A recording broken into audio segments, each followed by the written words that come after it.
कल political science में कहाँ रख गए वो इसका मार्कर? अच्छा, इसमें। कल पॉलिटिकल साइंस में लास्ट क्लास में क्या टॉपिक हुआ था, देखो जरा। क्या टॉपिक था? सत्र। चलो, कल का लास्ट टॉपिक हमने पढ़ा था सत्र। सत्र कंप्लीट हो गए थे और सत्र के आगे देखना एक टेबल बचा था जो मैंने सब कुछ समझा दिया, सिर्फ पढ़ना था। पेज 88 पे आ जाओ। प्रश्न टिक मार्क करा दिए थे। इनके बारे में बातचीत हुई थी? अच्छा, नहीं हुई। ठीक है, ठीक है। हाँ जी भाई, इसमें ये क्यों नहीं काम करता ये वाला? इसकी स्क्रीन में कुछ गड़बड़ है? इसकी स्क्रीन पे ये इरेजर पहले जैसे हैंड्स के इसमें, अच्छा इसके इरेजर ये वाला यूज करना पड़ेगा। ठीक है, चलो आज हम लोग बातचीत करेंगे अतारांकित। क्या हुआ? अच्छा, कोई बात नहीं, हो सकता है उसके दिमाग में कोई क्वेश्चन आया हो। चलो भाई, पूछ लो अपना क्वेश्चन। हाँ, नहीं कोपू का नहीं होता, बैठ जाओ बैठ जाओ। जैसे पीएसी जो है ना, सबसे बड़ा काम करती है तुम्हारे देश में, क्योंकि तुम्हारा देश चल रहा है, कोई भी देश चल रहा है किस पे? और पैसे का गलत यूज सरकार ही करेगी, क्योंकि उसी के हाथ में पैसा है। कोपू में फिर भी थोड़ा सा कम समझो, क्योंकि कोपू में तो महज कुछ कंपनी तो आती हैं। पब्लिक अंडरटेकिंग क्या है? सरकार की 200-250 कंपनी जो लगातार बेचती जा रही हैं। इसमें आपके देश में जितना पैसा खर्च होता है सड़क पे, किसी योजना पे, कभी विधवा के ऊपर पैसा, कभी बुढ़ापे की पेंशन, कभी बच्चों की पेंशन, कभी पता नहीं कितनी तरह की पेंशन, जहां जहां आपके देश का पैसा जाता है, चाहे सड़क बनने में, चाहे मंदिर बनने में, कहीं भी जाता हो, पीएससी अगर सरकार हेल्प करती है तो उस पर नजर रखती है। कोपू के ऊपर इतना फर्क नहीं पड़ता जितना कि किसका फर्क पड़ता है? पीएससी। पीएससी ही बेसिकली 95% पैसे का ध्यान रखती है। इसलिए ये कह के कि भाई ऐसा ना लगे कि सरकार खा गई पैसा, तो इसका हेड कौन बना दिया? विपक्ष का नेता। बाकी सब में सारे बहुत सारे लोग होते हैं जिनकी इंपॉर्टेंस नहीं है। और भी कुछ था क्वेश्चन? नहीं, ठीक है। तारांकित, अतारांकित और एक होते हैं अल्प सूचना वाले। अब ध्यान से सुन लेना, 2 जगह इसको एक्सप्लेन किया और एक चैप्टर भी है ये, इससे ही जुड़ा। तारांकित का मतलब स्टार्ड क्वेश्चन। किसी भी क्वेश्चन के आगे अगर ऐसा स्टार बना दिया जाए, इसका मतलब उसका आंसर विपक्षी को या किसी भी सदस्य को मौखिक चाहिए। अब जैसे उसने मुझसे क्वेश्चन पूछा तो मैंने मौखिक जवाब दिया। जब ऐसा क्वेश्चन कोई भी सदस्य पूछे किसी भी मंत्री से और वो इम्पोर्टेंट हो, भाई मुझे अभी आज से मतलब है कम से कम 15 दिन पहले तो सूचना देनी पड़ेगी। जैसे हम आज देखें, आज 2 तारीख है, मुझे 17 अप्रैल को फला मंत्री से ये क्वेश्चन पूछना है, ये इंपॉर्टेंट क्वेश्चन है मेरे बिहाफ पर, मुझे लगता है। मैंने क्या लगा दिया इसके आगे? एक ऐसा तारा बना दिया। तारांकित की बात कर रही हूँ पहले, तारा बना दिया। इसका मतलब ये तारांकित है, स्टार्ट क्वेश्चन है। इसका जवाब मुझे सिर्फ जबानी चाहिए, मौखिक मंत्री बताएगा जो मैं क्वेश्चन पूछूं। और अगर मैं उसके क्वेश्चन के आंसर से सेटिस्फाइड नहीं हूं तो मुझे हक है कि मैं उससे अनुपूरक प्रश्न या सप्लीमेंट्री क्वेश्चन पूछूं। सप्लीमेंट्री का मतलब उससे जुड़ा, अलग से उठा के नहीं लाना। 20 क्वेश्चन तारांकित पूछे जा सकते हैं मैक्सिमम, और 230 क्वेश्चन अतारांकित पूछे जा सकते हैं। ये अनुपूरक प्रश्न सिर्फ तब उठेंगे जब आप जबानी आंसर कर रहा है वो आदमी। अगर आपने किसी क्वेश्चन के आगे ये तारा नहीं लगाया तो वो क्या कहलाएगा? अतारांकित का मतलब आपको जबानी उसका आंसर नहीं चाहिए, आप उसको लिखित में चाहते हैं। जैसे मैंने कह दिया, भाई मुझे पता करना है इन 5 सालों में या 1 साल में इस सरकार ने कितनी यूनिवर्सिटी, कितने कॉलेजेस, कितनी सेंट्रल यूनिवर्सिटीज में पैसा खर्च किया और कितने नए नए स्कूल कॉलेज बनाए गए। तो इसको खड़े होकर कोई पढ़े कि फला राज्य में इतने स्कूल, इतने, बहुत लंबा टाइम है ना। तो इसको मैं चाहूंगी कि ठीक है, मुझे इसकी जानकारी कैसी दे दो? लिखित। लेकिन लिखित जानकारी पे आप अनुपूरक प्रश्न नहीं पूछ पाएंगे, आप सप्लीमेंट्री नहीं पूछ सकते, क्योंकि वो तो आंसर एक बार लिख के आ गया, फिर आप क्वेश्चन नहीं करेंगे। जो आपने जबानी क्वेश्चन पूछा उसमें क्या कर सकते हैं आप? अनुपूरक। मुझे इससे जुड़ी ये बात और बताइए, ये और बताइए। तो ज्यादा इंपॉर्टेंट क्वेश्चन कौन से लग रहे हैं तुम्हें? तारांकित। ये 15-15 दिन पहले बताने पड़ते हैं लिखित में, भाई मुझे ये क्वेश्चन इस मंत्री से इस बारे में पूछना है। इन्हें 15-15 दिन के अलावा जो कम सूचना दी जाए ना, यानी 10 दिन की सूचना के अंदर अंदर जब मंत्री से कोई क्वेश्चन पूछा जाए तो आप कहते हैं ये अल्प सूचना के प्रश्न हैं। ये लिखित भी हो सकते हैं, मौखिक भी। 90% क्वेश्चंस में मौखिक आंसर मांगा जाता है, लेकिन तुम ये कहोगे जी ये लिखित भी हो सकता है, यानी ये मिक्सचर है। ये सिर्फ मौखिक था, ये पूरी तरह लिखित था, ये लिखित मौखिक दोनों, लेकिन ज्यादा क्या रखते हैं? मौखिक। समझ में आ गए 3 तरह के क्वेश्चन? ठीक है, इसको टॉपिक को करते हैं, फिर आगे बढ़ेंगे। पेज नंबर 88 पर है। कल हमने सत्र पूरे किए थे, सत्र से अगला ही पॉइंट था। संसद के सत्र की शुरुआत प्रश्न काल से होती है, जिसमें 3 प्रकार के प्रश्न हैं। टिक कर लो, तारांकित प्रश्न, इनका जवाब मौखिक रूप से दिया जाता है। टिक करना, मौखिक, तारांकित। कितने क्वेश्चन मैक्सिमम हो सकते हैं? 20। लिख लो यहाँ, मैक्सिमम 20। फिर आ जाओ अतारांकित पर, इनका जवाब लिखित रूप में, लिखित टिक कर लो। अल्प सूचना पे आ जाओ, दोनों में से किसी भी रूप में दे सकते हैं, यानी लिखित भी और मौखिक। ज्यादा क्या रखते हैं? मौखिक। अब अगले पेज पर, अभी नीचे वाला नहीं पढ़ रहे, अगले पेज पर सेम ये सब एक्सप्लेन है अच्छी तरह से। पेज 89 पे आओ, बीच में देखो लिखा है तारांकित प्रश्न, मिला? वही सेम बात बड़ी करके टिक कर लो, तारांकित प्रश्न, स्टार्ड क्वेश्चन। जब प्रश्न पूछने वाला सदस्य सदन में तुरंत उत्तर चाहता है, टिक करना, तुरंत उत्तर। इस तुरंत का मतलब 1 दिन है या इसमें भी टाइम मिलता है? 15 दिन मिलते हैं इसमें। 15 दिन में अपनी जानकारी इकट्ठी करो। तो वह प्रश्न के शीर्ष पर तारा लगा देता है, अतः इसे तारांकित प्रश्न कहा जाता है। तारांकित प्रश्न का उत्तर, अंडरलाइन करना, तुरंत मौखिक रूप से दिया जाता है। इसके संबंध में पूरक प्रश्न भी पूछा जा सकता है। पूरक मतलब सप्लीमेंट्री, इंग्लिश में देखो टिक कर लो, सप्लीमेंट्री क्वेश्चन। इसके बाद आ जाओ, पढ़ेंगे आगे। कोई प्रश्न तारांकित माना जाए या अतारांकित, इसका निर्णय यथास्थिति अध्यक्ष या सभापति करता है। तो कौन सा इंपॉर्टेंट है तारांकित? जिसका जबानी आंसर मिलेगा, किसका रिटन? ये कौन डिसीजन लेगा? लोकसभा का अध्यक्ष। क्योंकि जो क्वेश्चन पूछना है ना, वो भी 2 ही लोगों के पास जाएगा, अध्यक्ष और महासचिव के पास। नेक्स्ट टिक कर लो, अतारांकित प्रश्न। तारांकित कितने हो सकते हैं? मैक्सिमम 20। दोबारा लिख लो, मैक्सिमम 20। 2 बार लिख लेंगे, याद रह जाएगा। अतारांकित पे आ जाओ, अनस्टार्ड क्वेश्चन कितने हो सकते हैं? ये लिखित वाले 230, लिखो यहाँ 230।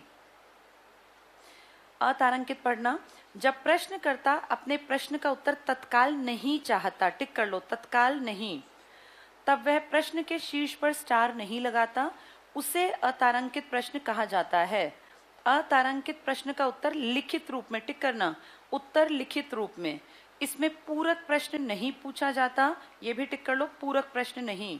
इसमें संबद्ध मंत्री प्रश्न का लिखित उत्तर सदन के पटल पर रख देता है। कितने दिन पहले दोनों क्वेश्चंस की जानकारी देनी पड़ती है? 15। ये क्वेश्चन किसके पास जमा कराने पड़ते हैं? लोकसभा के अध्यक्ष। और मान लो अगर सेशन नहीं चल रहा, चलेगा 15-20 दिन बाद, तो फिर अध्यक्ष के पास नहीं, फिर ये लोकसभा के महासचिव के पास। इनकी मर्जी होती है, ये जिस मंत्री ने क्वेश्चन दिया उसने तो स्टार लगा दिया, लेकिन क्या ये स्टार्ड क्वेश्चन है या नहीं, ये किसकी मर्जी से डिसाइड किया जाएगा? अध्यक्ष की। अगला देखो, यहाँ लिख लेना इनके पास, 15 दिन पहले सूचना देना जरूरी, स्टार्ड के लिए भी और अनस्टार्ड के लिए भी। 15 दिन पहले सूचना देना आवश्यक। इसके बाद आ जाओ अल्प सूचना, ये कितने दिन से कम? 10 दिन के भीतर। पहला पढ़ना इसको, अल्प सूचना प्रश्न का संबंध किसी लोक महत्व यानी जनता के लिए, टिक कर लो, लोक महत्व के तात्कालिक मामले से होता है। साधारण प्रश्न के लिए निर्धारित अवधि की बजाय कम समय की सूचना पर, टिक कर लो, कम समय की सूचना। इसका उत्तर साधारणतया मौखिक दिया जाता है, लेकिन लिखित भी हो सकता है। अभी बताया ना 90% मामले मौखिक, 10% लिखित। यहाँ लिख लो, लिखित भी हो सकता है। ये मिक्सचर है, जनरली मौखिक लेकिन लिखित भी चलेगा। कौन से लिखित नहीं हो सकते? तारांकित, वो सिर्फ मौखिक हैं। और अतारांकित कैसे नहीं हो सकते? मौखिक। कौन से लिखित मौखिक दोनों? उन दोनों को कितने दिन पहले? 15, इनको 10 दिन। ये टिक कर लो। ज्ञातव्य है कि किसी साधारण प्रश्न को पूछने के लिए 10 दिन पहले की सूचना आवश्यक होती है, टिक कर लो, 10 दिन पूर्व की सूचना। पूरक प्रश्न, किसमें पूरक पूछे जा सकते हैं? बोलने वाले या लिखने वाले? बोलने वाले यानी तारांकित में पढ़ें। जब मंत्री द्वारा किसी प्रश्न का उत्तर दिया जाता है तो उस उत्तर की किसी बात को लेकर जो प्रश्न पूछा जाता है उसे पूरक प्रश्न कहा जाता है। ज्ञातव्य है कि अंडरलाइन करना, तारांकित प्रश्नों के पूरक प्रश्न पूछे जा सकते हैं। क्या अतारांकित के पूरक हो सकते हैं? क्योंकि वो बोलने ही नहीं है, वो तो लिख के देने हैं। चलो अब वापस आ जाओ पिछले पेज पर। अगला टॉपिक देखो, सामान्य विधेयक और धन विधेयक में अंतर। पेज 88 पर वापस। हमें अच्छी तरह पता है साधारण विधेयक कहाँ पेश हो सकता है? किसी भी सदन में, जबकि धन केवल लोकसभा। धन केवल मंत्री करेगा, मतलब सरकारी होंगे। साधारण को मंत्री भी, संसद भी। क्या इकट्ठे बैठने का संयुक्त बैठक का प्रावधान है? धन में संयुक्त का प्रावधान नहीं है। कितने दिन रुकेंगे? लेकिन साधारण में आर्टिकल 108 के तहत इकट्ठे बैठ सकते हैं। देखो पहला पॉइंट, सामान्य विधेयक और धन विधेयक, इनमें अंतर।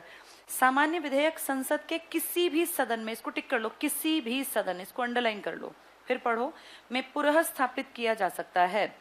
पुनः मतलब इंट्रोड्यूस करना, पुनः नहीं है ये, पुनः मतलब पहली बार। धन विधेयक केवल लोकसभा में, इसको टिक करना, धन विधेयक केवल लोकसभा में इंट्रोड्यूस किया जा सकता है, राज्यसभा में नहीं। अंडरलाइन। कौन से आर्टिकल में लिखा है कि राज्यसभा में नहीं? 109 में लिख लो। यहाँ जहां लिखा है ना राज्यसभा में नहीं, यहाँ लिख लो 109। अगला पढ़ना, सेकंड पॉइंट, सामान्य विधेयक प्रस्तुत करने से पहले राष्ट्रपति की सिफारिश नहीं लेनी पड़ती। तभी तो राष्ट्रपति कितनी बार में बाध्य होता है?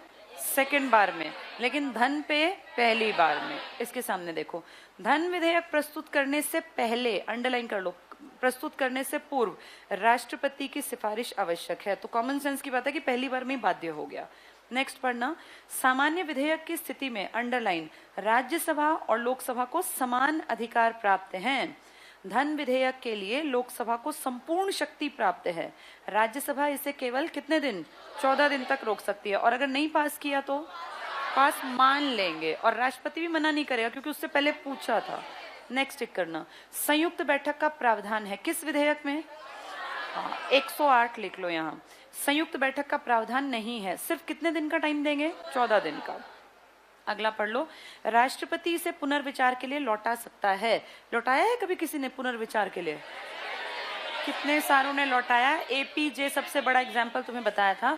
अगर एक बार लौटा दें तो सेकंड टाइम में साइन करने पड़ेंगे।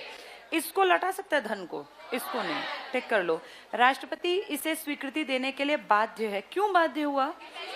पूछ के। यहाँ लिख लो, पहले परमिशन ली थी, इसलिए बाध्य हो गया। पहले परमिशन ली थी। इसके बाद अगली हेडिंग है संसदीय नियंत्रण के साधन। क्या संसद के मंत्रियों पे नियंत्रण रखा जा सकता है या नहीं रखा जा सकता? दिखावट तो रख ही सकते हैं। कैसे, क्या करेंगे? इनसे प्रश्न पूछेंगे। कौन सा काल चला देंगे? प्रश्न काल में तो तुमने 3 तरह के प्रश्न भी देख लिए। कौन कौन से? तारांकित, अतारांकित, अल्प सूचना वाले। इनको क्या तैयारी का टाइम मिल गया? 10 दिन, 15 दिन। एक होता है तैयारी का टाइम ही मत दो। कौन सा काल है? शून्य काल। ये जनरली 11 से 12 बजे का टाइम होता है प्रश्न काल, जो पहला घंटा होता है इनके काम करने का, और उसके बाद स्टार्ट होता है शून्य काल 12 से 1। लेकिन राज्यसभा ने इसको उल्टा कर दिया। लोकसभा में अभी भी यही चल रहा है। राज्यसभा ने पहले शून्य काल कर लिया, बाद में प्रश्न काल। ये शून्य काल दुनिया में कोई नहीं यूज करता वर्ड, सिर्फ हमने यूज किया 0R। ये भारत के मीडिया ने शब्द दिया था 1962 में। इसमें तो प्रश्न के प्रकार हमने देख लिए। शून्य काल में प्रश्न पहले से नहीं पता, और कोई भी सांसद किसी भी मंत्री से क्वेश्चन पूछ सकता है। उसका हक है कि वो किसी भी मंत्री, कोई परमिशन नहीं लेनी। क्या इसमें परमिशन लेनी पड़ी थी? वो तारा लगेगा कि नहीं लगेगा, कितने दिन, सब यहाँ कुछ नहीं है। इंस्टेंट क्वेश्चन पूछ सकते हैं सांसद किसी भी मंत्री से, और इसके लिए सांसद कोई मंत्री के लिए तैयारी का टाइम नहीं देगा। तो नाम क्या रख दिया? शून्यकाल। ये लिखित में ऐसे है, पर मैं आपको बता दूं आधा घंटा मुश्किल होता है इसका। ना ये पूछने वाले इतने शरीफ हैं कि अच्छे क्वेश्चन पूछें, ना बताने वाले इतने महान है कि वो बताएं कि हमने क्या किया। फिर भी फॉर्मेलिटी है तो हम लोग इसको पढ़ लेंगे। आगे देखना अगला पॉइंट क्या लिखा है इस काल के अलावा। अब जैसे मैं इनको एक्सप्लेन कर दूंगी। पेज नंबर 89 पे आ जाओ। शून्यकाल ये मैं फिर पढ़ा दूंगी ना इकट्ठे। पेज 90 पे आ जाओ। 90 पे पहला क्या लिखा है? ध्यानाकर्षण प्रस्ताव। अगला क्या लिखिए हेडिंग? विशेषाधिकार, विशेषाधिकार प्रस्ताव। अगला क्या है? निंदा। इससे अगला कटौती, कटौती। ठीक है, पहले इन्हीं को सुन लो क्योंकि इसके बाद फिर टॉपिक बदलेगा।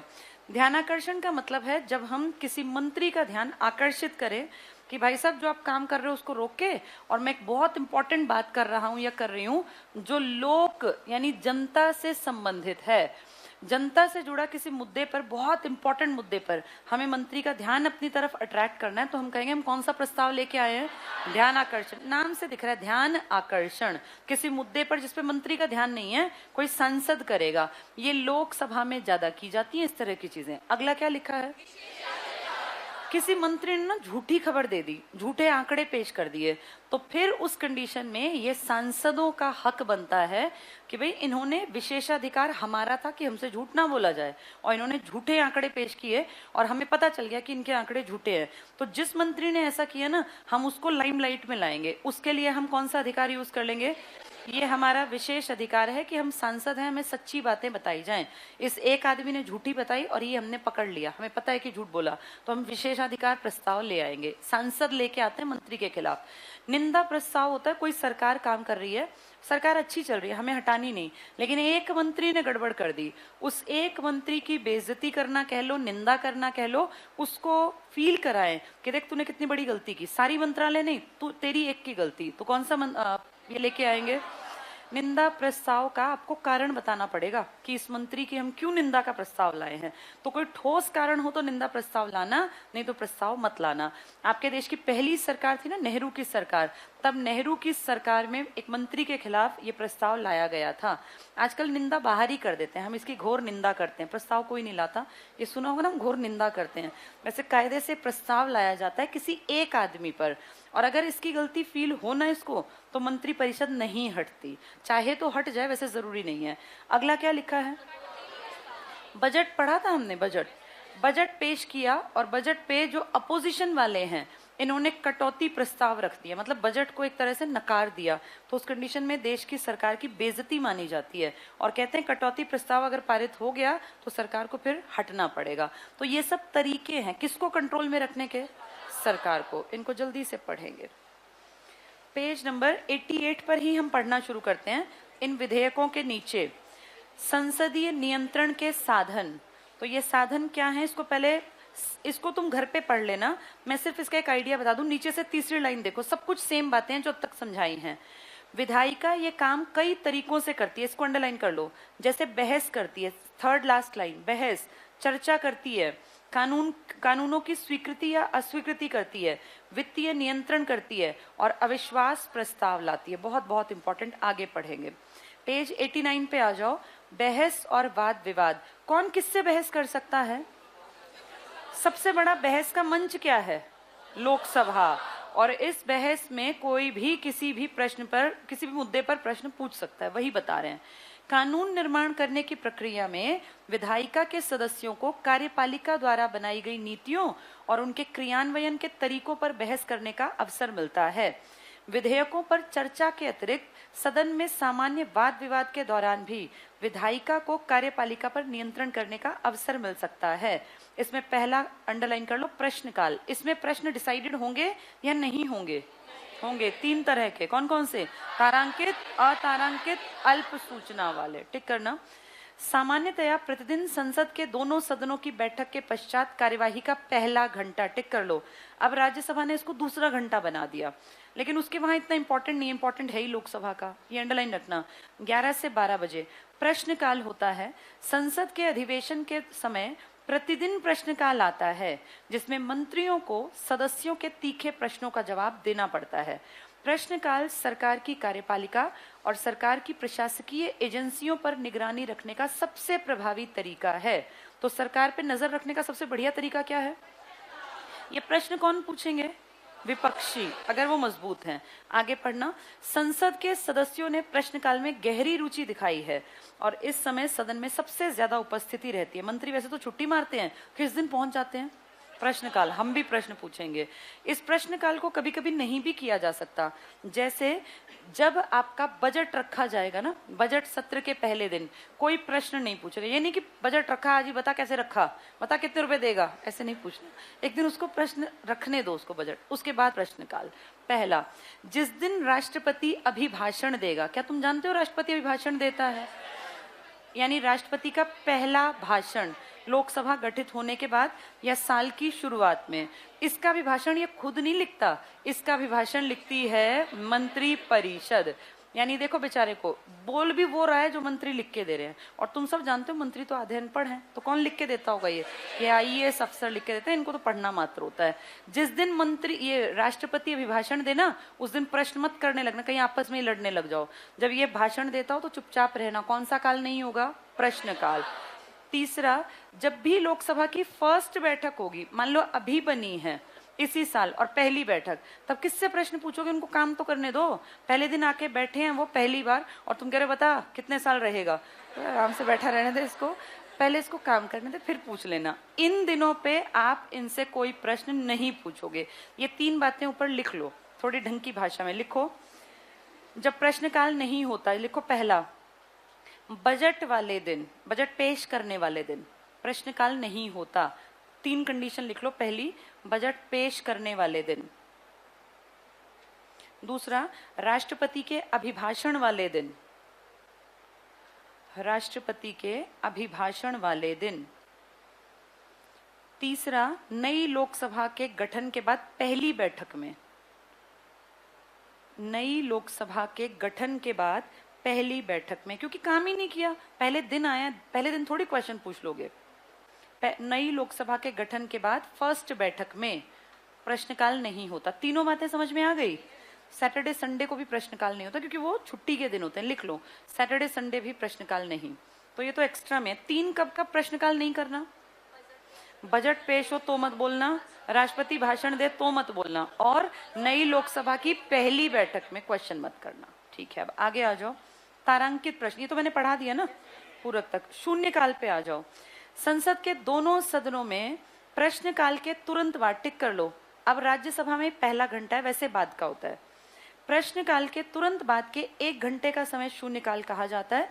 शून्यकाल में विचार के लिए विषय, अंडरलाइन करना, पहले से निर्धारित नहीं होता, तुरंत आंसर करना है। इसमें बिना सूचना के सार्वजनिक महत्व यानी जनता के महत्व का कोई भी प्रश्न उठाया जा सकता है, किसी मंत्री से उत्तर देने के लिए कहा जा सकता है। इसी कारण इसे प्रश्नोत्तर सत्र भी कहा जाता है। पेपर में आ जाएगा। 3 सत्र तो तुम्हें पता है, वो कहते हैं प्रश्नोत्तर सत्र कौन सा है, तो तुम सोचोगे प्रश्नोत्तर कौन सा है? ना बजट प्रश्नोत्तर है, ना मानसून और ना शीतकालीन। किसको कहते हैं? ये रोज चलने वाले 0 आर को कहते हैं। डबल टिक कर लो, प्रश्न उत्तर सत्र। नाम से तुम्हें लगेगा हमने पढ़ा नहीं, 3 सत्र पढ़े, 4था सत्र, क्योंकि ये रोज चलता है, ये अलग से सत्र नहीं है। भारतीय संसदीय प्रक्रिया में शून्यकाल शब्द का उल्लेख नहीं है। किसने दिया ये? इंडियन मीडिया ने। पढ़ो आगे। चूंकि ये समय ठीक दोपहर 12 बजे आरंभ होता है, अतः मीडिया द्वारा, टिक कर लो, मीडिया द्वारा इसे शून्यकाल नाम दे दिया गया। इस प्रकार संसदीय व्यवस्था में शून्यकाल भारत की देन है। तो पूछे शून्यकाल किसकी देन है? भारत की। इसका आरंभ 1962 में किया गया और वर्तमान में शून्यकाल के दौरान कुल 20 मामले उठाए जा सकते हैं।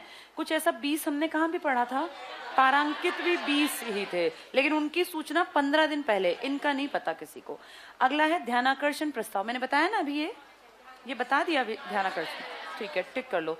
कॉल अटेंशन, अध्यक्ष की अनुमति से जब कोई संसद सदस्य किसी मंत्री का ध्यान सार्वजनिक हित की दृष्टि से अत्यंत महत्वपूर्ण विषय की ओर आकर्षित करता है या उससे संबंधित प्रश्न पूछता है, तो उसे ध्यानाकर्षण प्रस्ताव कहते हैं। क्या ये क्लियर हो गई बात? कौन पूछेगा ये? कोई भी आदमी, कोई भी सांसद। किससे पूछेगा? मंत्री से। आगे पढ़ लो बस। इसके द्वारा संबद्ध मंत्री से विस्तृत विषय पर वक्तव्य का आग्रह किया जाता है। अंडरलाइन करना, मंत्री तत्काल भी वक्तव्य दे सकता है और उसके लिए समय भी मांग सकता है, यानी जबरदस्ती नहीं है। किसके आंसर तभी करने पड़ते हैं?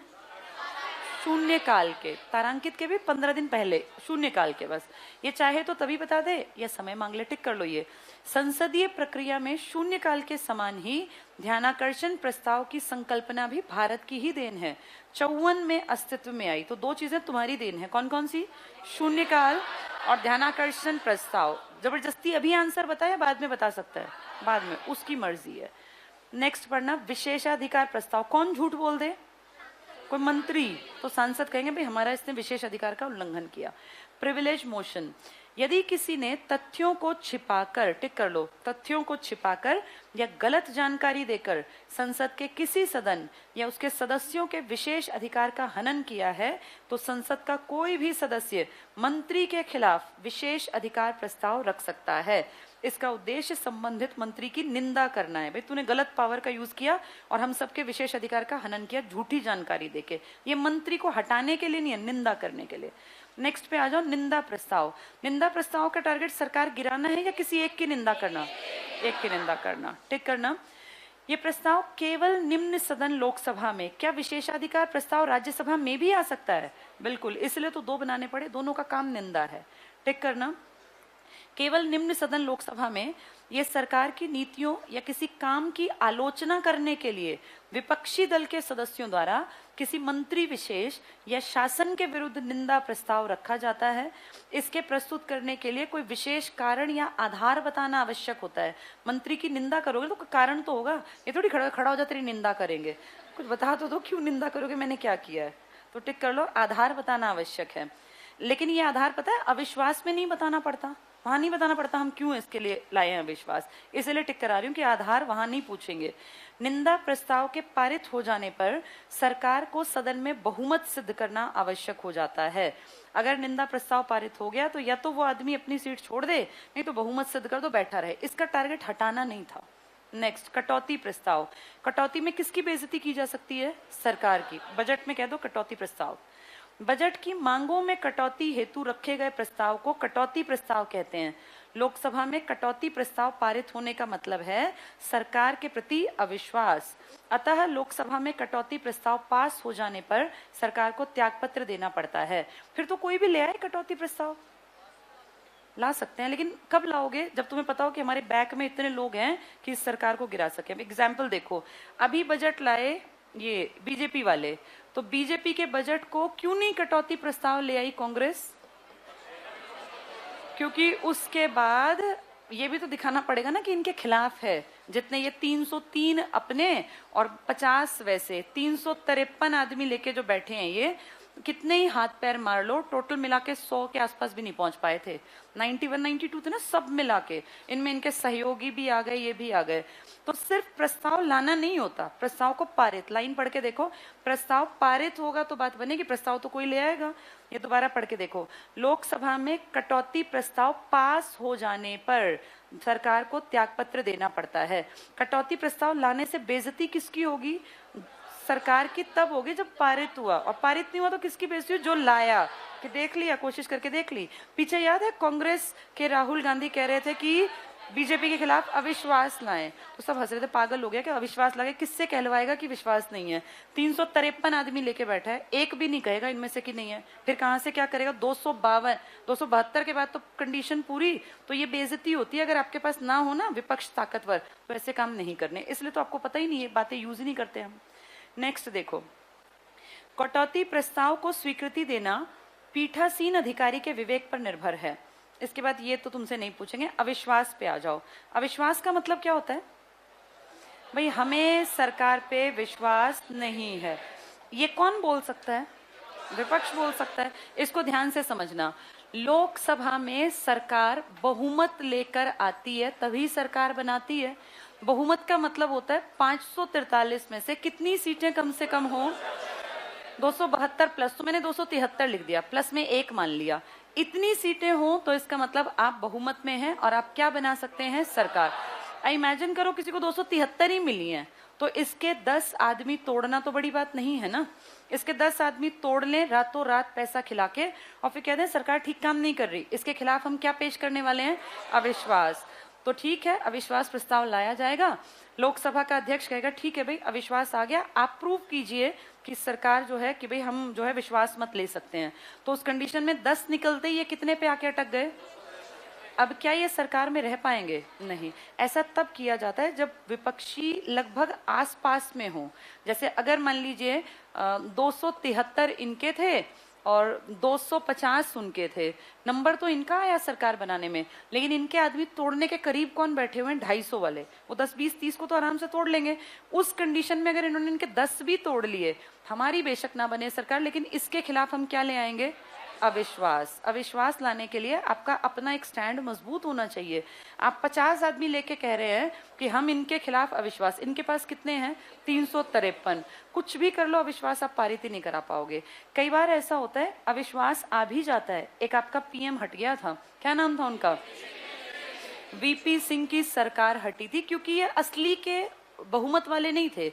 ये जो दौर था ना तुम्हारे देश में 1989 से 90 और 90 से 91, इस टाइम अल्पमत की सरकारें पीएम बना रही थी, तो अल्पमत में से तो 10 तोड़ना कितनी बड़ी बात है। इसलिए तो एक एक साल में हट गए थे चंद्रशेखर भी और वीपी सिंह भी, और इनको अपनी उंगलियों पे नचा रहे थे उस टाइम पर आपके देश के deputy prime minister Chaudhary Devilal ji. इनको लोगों ने कहा था ये किंग मेकर हैं, जिसको चाहते हैं उसको ये पीएम बना देते हैं। मजाक चल रहा था। वो तो 1991 में आपके देश की सरकार स्टेबल हुई जब पीवी नरसिम्हा राव ने देश के पीएम की कुर्सी संभाली। वही है अविश्वास प्रस्ताव, यानी हमें विश्वास नहीं है। पेज 90 का लास्ट है अविश्वास प्रस्ताव। भारत के संविधान में अविश्वास प्रस्ताव का उल्लेख नहीं है, यानी 3 चीजें बिना प्रस्ताव उसके पढ़ ली तुमने। कौन कौन सी? 0R और अभी निंदा वाला, ध्यानाकर्षण, और अभी ये आ गया अविश्वास वाला। अविश्वास में एक आदमी की निंदा करना टारगेट है, सरकार को गिराना। निंदा का टारगेट था एक की बेइज्जती करना, यहाँ है सरकार को। तो भारत के संविधान में अविश्वास प्रस्ताव का उल्लेख नहीं है। इसके बाद सीधे आ जाओ 5th लाइन पर, 5th लाइन में पीछे, अविश्वास प्रस्ताव केवल लोकसभा की कार्यवाही के साथ जुड़ा हुआ है। क्यों राज्यसभा के साथ क्यों नहीं? क्योंकि आपने किस में विश्वास दिखा रखा है? पीएम में, लोकसभा में। अगले पेज पर आओ।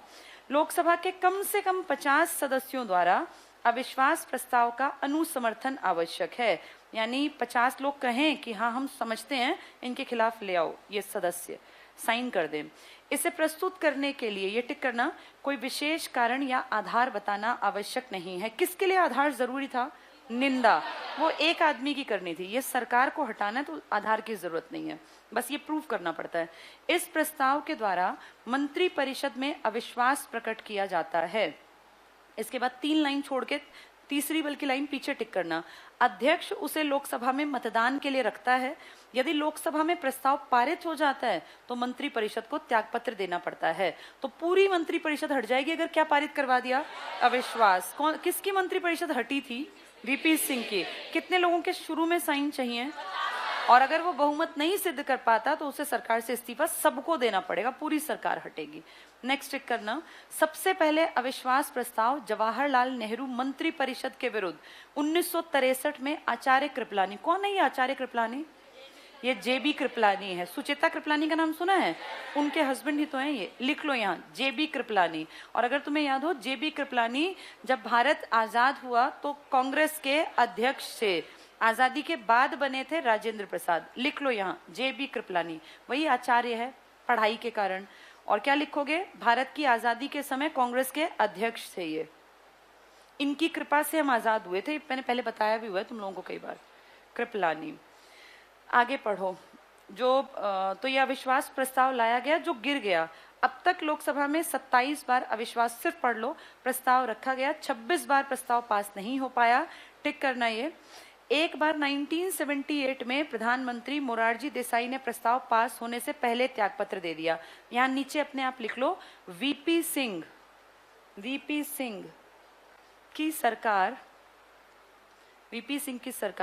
अविश्वास प्रस्ताव से ही हटी थी। वीपी सिंह की सरकार अविश्वास प्रस्ताव से ही हटी थी। कब आए थे वीपी सिंह? 89 से 90 में। लिख लो ये, 1989 से 90। मंडल आयोग का नाम सुना है? उस कमीशन की रिपोर्ट किससे संबंधित थी? ओबीसी। इन्होंने तो 27% आरक्षण किया था। इसके बाद नीचे देखो, इसमें अविश्वास और निंदा में अंतर। बताओ सबसे बड़ा अंतर तुम्हें क्या समझ में आया? अविश्वास का टारगेट है किसको गिराना? सरकार, खत्म कर देना। और निंदा का टारगेट है एक मंत्री की बेइज्जती करना, ताकि भाई उसको फील हो कि मैंने गलत किया। पहला, हाँ, उसके लिए कारण, इसके लिए बिना कारण। पहला पॉइंट पढ़ो अविश्वास का।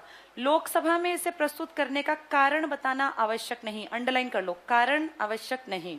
निंदा पढ़ो, लोकसभा में इसे प्रस्तुत करने का कारण बताना अनिवार्य। एक को हटाना है तो कारण बताओ, क्यों हटाना चाहते हो। नेक्स्ट, ये केवल संपूर्ण मंत्री परिषद के विरुद्ध लाया जा सकता है।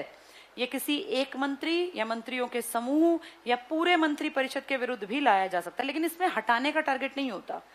इसे मंत्री परिषद में लोकसभा के विश्वास के निर्धारण हेतु लाया जाता है। ये मंत्री परिषद की कुछ नीतियों या कार्यों के विरुद्ध निंदा के लिए लाया जाता है। उसमें अविश्वास है तो उनको हटा देंगे अगर उनको प्रॉपर सीट नहीं मिली, और इसमें क्या कहेंगे? बेइज्जती करेंगे, निंदा करेंगे।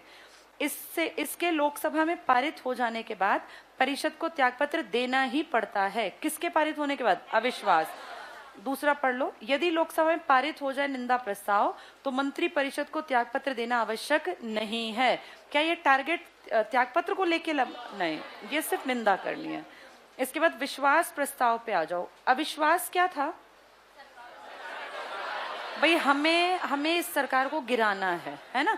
अगर सरकार गिराने की कंडीशन पैदा होती है तो राष्ट्रपति को अगर ऐसा आभास हो कि अविश्वास आ सकता है तो पहले ही सरकार को कहेगा कि आप क्या ले आओ? विश्वास प्रस्ताव। अभी किसी ने नहीं कहा कि हम इस सरकार को गिराना चाहते हैं, उस कंडीशन से पहले ही कह दिया कि आप विश्वास प्रस्ताव पहले ही ना पेश कर दो, पहले ही अपने 273 आदमियों की पावर दिखा दो। जैसे हमारे देश में नहीं है, इलेक्शन से पहले अपनी पावर दिखाई जाती है, तो कितनी बड़ी बड़ी रैलियां करते हैं ना, चुनावी रैली, तो ये दिखाते हैं कि देखो लोगों को हम पे कितना विश्वास है। अखबारों में देखते हो कैसे फोटो भी ऐसे लिए जाते हैं कि पता नहीं कितनी भीड़ दिखे, अगर थोड़ी है तो भी ज्यादा दिखे। ये दिखाने के लिए लोगों का रुझान हमारी तरफ, चाहे झूठा ही सही, ऐसा कर देंगे। तो जब ये हो कि भैया इसकी सरकार गिरने की कंडीशन आने वाली है, उससे पहले ही क्या करवा देंगे? विश्वास। वो पहले अपने फेवर में, देखो हमारे साथ इतने आदमी खड़े हैं, तो विश्वास प्रस्ताव देखो, मोशन ऑफ कॉन्फिडेंस।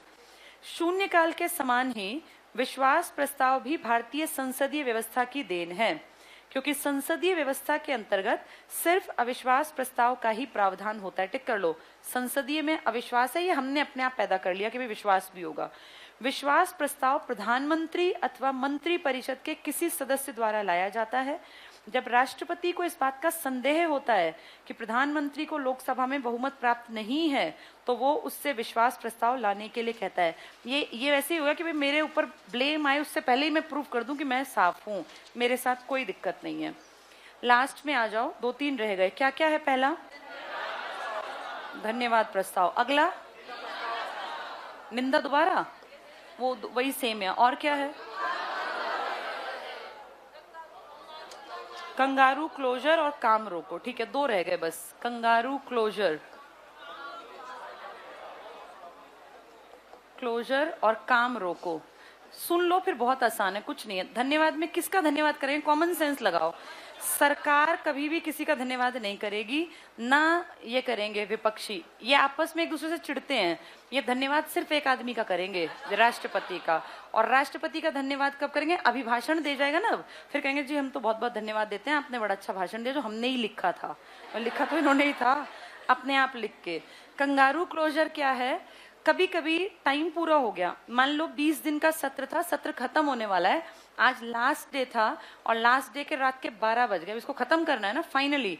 अब अगली बैठक फरवरी में होगी, तो कहेंगे यार ये लास्ट में 10 कागज और कोई ले आया, इन पे डिस्कशन करो। तो सारे डिस्कशन नहीं करते, 10 कागज में से कुछ 4 पॉइंट जो इंपॉर्टेंट लगेंगे ना, इन पे डिस्कशन कर लो और इस मामले को क्लोज कर दो, फिर आगे जाके दोबारा जरूरत पड़ी तो बात करेंगे। इसे कहते हैं कंगारू क्लोजर। जनरली होता है एक पेज पे अगर 3 पॉइंट है तो एक एक पे 2-2, 3-3, 4-4 दिन लगाते हैं, लेकिन कंगारू क्लोजर में क्या है, ज्यादा पॉइंट आ गए तो मेन पे बात करके और खत्म करो, क्लोज करो मामले को। काम रोको में क्या करते होंगे?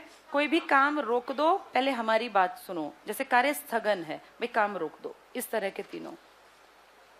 पेज नंबर 92 पर धन्यवाद प्रस्ताव। संसदीय शासन प्रणाली में प्रत्येक वर्ष पहले सत्र के आरंभ में और प्रत्येक आम चुनाव के बाद जब नई सरकार का गठन होता है तो पहले सत्र के आरंभ में राष्ट्रपति संसद के दोनों सदनों को एक साथ संबोधित करता है, जिसमें वो सरकारी नीतियों कार्यक्रमों का संक्षिप्त विवरण देता है। इसे अंडरलाइन करना, राष्ट्रपति का विशेष अभिभाषण कहा जाता है। ये राष्ट्रपति का अभिभाषण किसने तैयार कर रखा है? मंत्रिपरिषद। तो वो जो बोलेंगे वही जो लिखेंगे वही बोलना है उसको। आगे पढ़ लो। अभिभाषण के पश्चात राष्ट्रपति को धन्यवाद ज्ञापित करने के लिए सरकार द्वारा संसद के प्रत्येक सदन में धन्यवाद प्रस्ताव लाया जाता है। ठीक है, प्रस्ताव के पारित होने पर माना जाता है कि सरकार की नीतियों में विश्वास है। तो किसके लिए लाए धन्यवाद प्रस्ताव? राष्ट्रपति। उसने क्या पढ़ा? अभिभाषण, जो किसने लिखा था? मंत्रिपरिषद ने। निंदा प्रस्ताव पे आ जाओ। निंदा का टारगेट सरकार गिराना या एक मंत्री? कारण बताना पड़ेगा। एक है तो बताना पड़ेगा, उस पूरे वाले पे नहीं बताना। ये यदि विपक्ष का उद्देश्य, टिक करना, विपक्ष का उद्देश्य सरकार को गिराना नहीं अथवा सरकार के किसी मंत्री या नीति की निंदा करना हो तो इस उद्देश्य के लिए जो प्रस्ताव लाया जाता है उसे निंदा प्रस्ताव कहते हैं। कहाँ लाया जाता है ये? लोकसभा में। अगला पढ़ लो। भारत में आज तक केवल एक बार 1963 में डॉक्टर राम मनोहर लोहिया द्वारा पंडित नेहरू की सरकार के खिलाफ निंदा प्रस्ताव लाया गया। अभी हम पीछे आचार्य कृपलानी का नाम भी पढ़ रहे थे, इसी सरकार के खिलाफ। नेक्स्ट टिक करना, कंगारू क्लोजर। क्या करेंगे इसमें? सारे मुद्दे या मेन मुद्दे? मेन क्लोज करो मैटर को। यदि सदन में किसी विधेयक पर चर्चा चल रही हो और सदन का समय समाप्ति की ओर हो तो अध्यक्ष द्वारा कहा जाता है कि उस विधेयक के मुख्य मुख्य बिंदुओं पर चर्चा कर ली जाए और बाकी पर चर्चा हुआ मानकर पास कर दो कि हो गया पास अपने आप ही, छोटे मोटे मुद्दे हैं। नेक्स्ट है काम रोको प्रस्ताव। इसका तात्पर्य है चल रहे काम को रोको और मेरी बात सुनो। कौन सुनाएगा अपनी बात? विपक्ष, कोई भी सांसद। किसका काम रुकवाएंगे? सरकार का, मंत्री का। ये टिक करना। ये प्रस्ताव केवल लोकसभा में आता है, तो कई प्रस्ताव सिर्फ लोकसभा के हैं, जैसे निंदा प्रस्ताव, अविश्वास प्रस्ताव, विश्वास प्रस्ताव, काम रोको, सारे यहीं के हैं। ये प्रस्ताव केवल लोकसभा में। इस प्रस्ताव को लाने से पहले 50 सदस्यों के हस्ताक्षर जरूरी। सेम कहाँ था? अविश्वास, बिल्कुल सेम है। इस प्रस्ताव की सूचना अध्यक्ष को 2.5 घंटे पहले, जैसे काम रोकना है नहीं, अभी के अभी रोक दो भाई, कोई आदमी अगर अभी कोई बहुत इंपॉर्टेंट, अभी नहीं रोकना, 2.5 घंटे पहले बताएंगे जब 12 बजे हम इस काम को रुकवाएंगे, तो 2.5 घंटे पहले। ये प्रस्ताव सदैव भोजन अवकाश के बाद, वैसे भी सोने का मन करता होगा इनका भोजन के बाद, तो उसके बाद काम रोको ला के अपनी बहस करते रहते हैं। चलो